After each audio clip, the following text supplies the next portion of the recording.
abasomesa mugenda bajjawa mu mbeera ezo bwe zityo abatali bamukyala mwaka nti abadde agumirawo nti ne profession yange kanjikume n'ekitiibwa kyayo kasita gavumenti ensasula ababo nga obulamu buba buganye abamu batemye ne kumanda bakubye buloka bakoze biki batambuza kasuli bakoze obudaala n'atunula bwati nti buli wiiki nsobola okukwata emitwalo 5-6-7 sempala jazimpa mwezi mulamba ogenda bajjawo kakati nga sinaba kutuukako eyo kanyongere okutegeeza kubatuliriza nti ekigambo kizibu nnyo waliwo olwaleero mbadde nakabikkula essimu nekubera kaka whatsapp gundi eyo oli nangamba omwana abadde mu ddoomu bamugolokosa gwe john wake up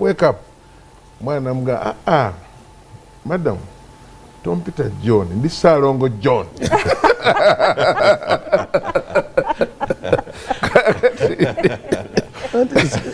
ekitiibwa wadde bakiriseeyo ebigambo bizibu nnyo naye yava mu ssomero nga John covid agenza okuggwako nga Saalongo naye obuzibu bwe tulina mukulu Kadu Mukasa bunene naye nakubulidde nti batica bagenze abamu batica abali betulina kati buli omu afunye saidi income oli takulimba nze kyenakoze era nga mama bwagambye apparently nakakola activities nya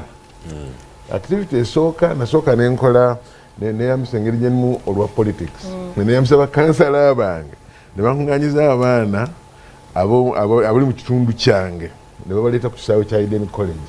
netukola sports gala football ne netball netusooka nempandika emizina netusooka netubabuulirira abaana bwe twatuuka mu half time netubabuulirira bwe twali tugaba ebikopo netubabuulirira akati nenzizaako abazadde nakuŋŋaanya abazadde abasuubira okujja mu Eden n'ababaddewo nefuna abazadde abasukka mu 6 era nga bwe tugambye abazadde manyi mukulu Kadu Mukasa simanyi oba oli musomesa naye waliwo olwotuuka ku mwana n'omulaba naye nga bw'omala okutegeera muzadde we ng'omuzadde yeetaaga okukuba kibooko akati abo nabo ne tubazimba kale ate bwe twamba era neŋŋamba bakansala nti kati munfunire olunaku lwali lwa sande tole sande eddekoko eweddeeyo ne tubaleeta mu hall abaana ne tubuulirira abaana naye abaana baavaawo nga basanyufu era nga mama bwagambye of course kati kyetuddako ate kyekyo ekya 1-on-1 naye wali abaana n'obategeeza abaana mubagambe ogenda Mbaale otuuka mu kitundu ekimu eky'ensiko ensolo ziba kanga mwena mu mmotoka muddukamu n'emmotoka ewabe eyingira ekisiko mumala essaawa 4 nnamba buli omu abuuza ki ekigenda mu maaso mugenda okulanga ensolo zigenze ne mukomawo muyina okwewumbawumba ne mudda mu takisi ne mugenda e Mbaale ensonga neetuuka ne kino bwe kiri ekintu kyajja ate abaana tubagambe nti amazima amatuufu gali nti ekyo kyobadde okola is not your destination mpozi simanyi mama mukyala mwaka ewaffe tulina enkola in senior 1 tugenda okumalako senior 1 ng'abaana bonna bamaze okutujjuliza akapapula ka foomu njagala kuba kino n'ensonga lwaki ne tubuuza n'omuzadde kati mu visiting day esooka n'omwana omwana bagambye ayagala kuba dokita okimanyi naga nti mbadde sikimanyi ate mbadde musuubira kuba munnamawulire kuba Kadu Mukasa mwagala nnyo kati ne mukakkana naw abaana tubagende nti kiri kyoyagala kati kiddamu tiwakyali kyakukola naye kati nga nzeyo kukyabaticha batica ng'omugambye nti kati egimukyera gye mbadde mpiseemu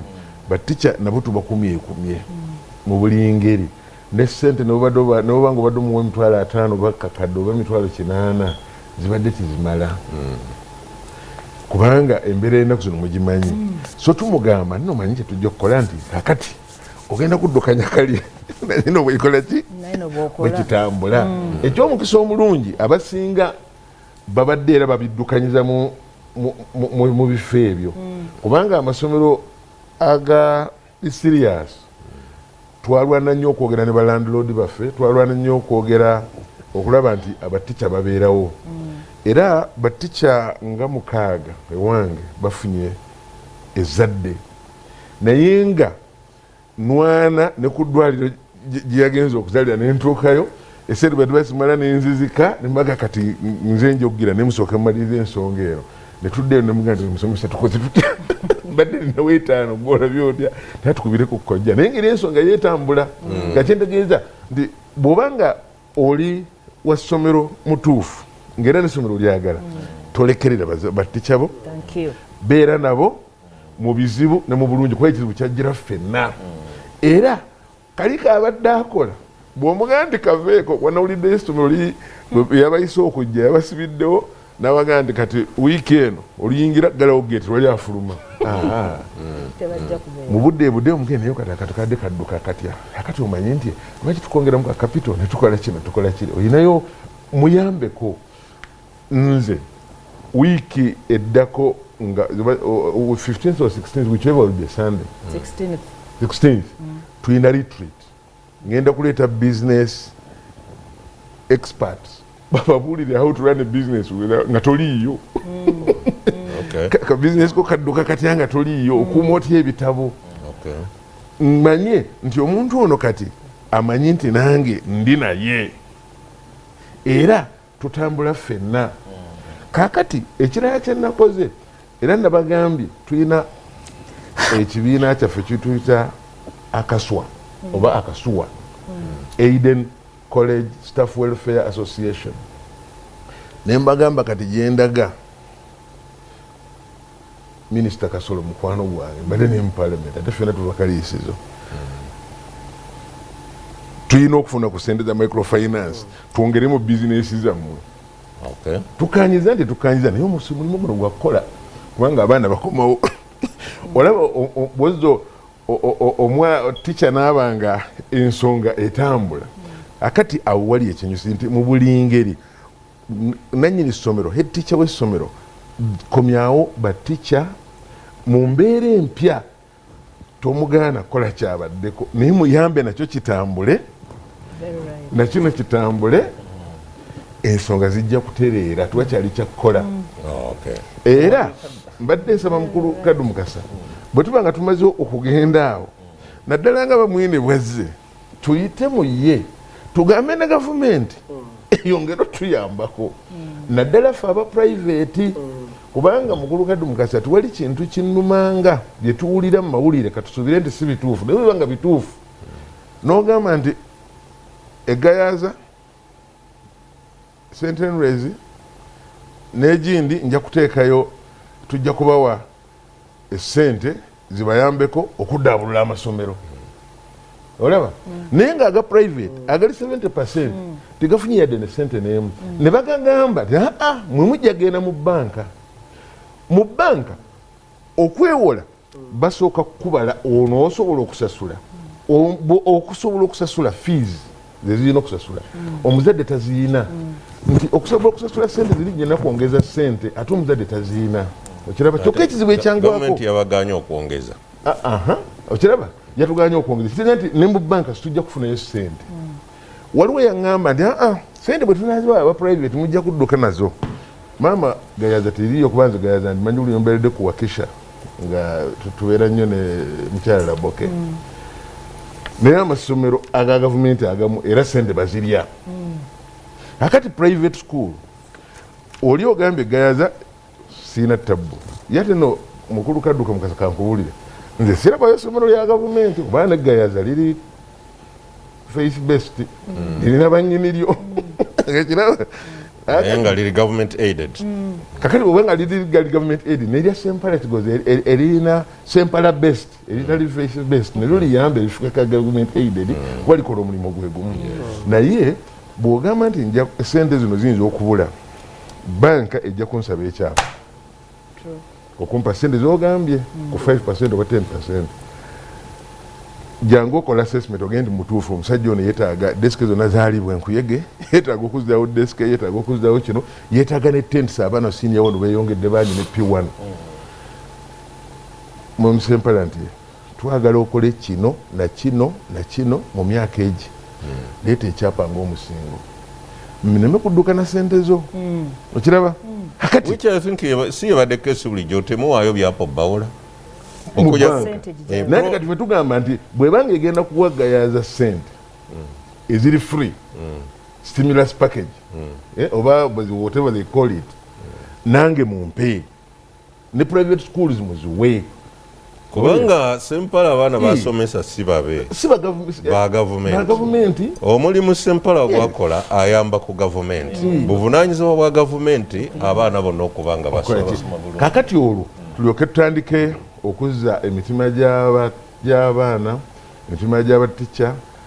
n'omwana bayiwe tetukyogeddeko naye nze kino kyendowooza omwana eyafuna kubanga era abadde bazifuna embuto eno naye lwakuba nti kibadde tikiri pronounced omwana yafuna olubuto nga yali mufunyisa naye mulenzi nga kyekirenzi kizzeeyo kiri eri mu domiro kigamba nze Saalongo noono omuwala muleke azaale omuwa omukisa ddeyo ekyendowooza kiri kimu nti bw'abanga abadde asomera ku Eden College kati agende eggayaaza kubanga morals ziba wano tezikyali kiriya naye mukulu mwine okugamba nti n'abalina embuto badde mu ssomero tikikola kubanga omuntu alina olubuto alina ebizibu bingi morals tezikwatagana muleke agenda amala okuzaala atereze embeera eyo akomewo nga ne uniform emutuuka atandika okusoma yeyongereyo awusiinawo problem ng'akyusiza n'essomero because definitely being in the same school kali kajagamba atule mu kilaasi olubuto lwa myezi 8-7 atudde ne bunne buli omu this new norm tubenga buli kimu kyonna tukikwate nga bwe kiteekwa okuba era nga maliriza ssebo okuwuliriza omwana kikulu nnyo kubanga nakyo amasomero tigakikola even before nja kuwayo example emu omwana omu yali atuuka leeti n'amala omwezi mulamba kumpi half a term ng'atuuka leeti naye nga olwatuuka leeti tica gundi yamulya buli kibooko tabuuza amulya buli kibooko omukazi n'akola ki yali mwana muwala n'agumira kibooko ekiseera kyatuuka ng'omwana wiiki enamba talabise tebaga omwana yabakiba kibooko zaamukooya wayitawo wiiki najja ku luno essomero litandika ssaawa emu yajjanga 12 nga yasookayo